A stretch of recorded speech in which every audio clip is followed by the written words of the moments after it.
জহির ভাই, ভাতের সময় এগুলো কি খান? আমি তো ভাত খাই না। ভাত খান না তো আপনি সবসময় জোড়া কলা খান কেন? একটা কলার দাম কত ভাই? 10 টাকা।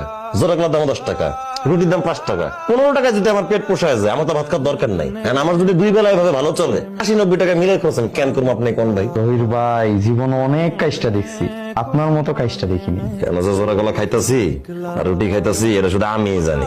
জীবন যেখানে যেমন। হ্যালো, আসসালামু আলাইকুম আপা। জি জি, আমি এখনই আসতেছি। জি, আপনি ডাকছিলেন আমাকে। বিল দিতে হবে ইলেকট্রিসিটি বা পানির? আপনাকে আমি বলছি এত কথা বলতে। এনে ধরেন, এটাতে কি আছে? ডাইনোসর আছে, কামড় দিবে। কি বলেন, ডাইনোসর তো নাই। ডাইনোসর নেই? কি আছে এটার ভিতরে? একটা শার্ট আর একটা প্যান্ট। কাকে পৌঁছে দিতে হবে? আপনাকে আমি বলেছি এটা কাউকে পৌঁছে দেওয়ার কথা। একটা শার্ট আর একটা প্যান্ট আছে না, এটা আজকে থেকে আপনার। আমার? হ্যাঁ আপনার, কারণ আপনি বলেছিলেন না আপনার একটা শার্ট আর একটা প্যান্ট আছে। আজকে থেকে আপনার 2টো শার্ট আর 2টো প্যান্ট আছে। এখন থেকে আপনাকে আর পুরনো শার্ট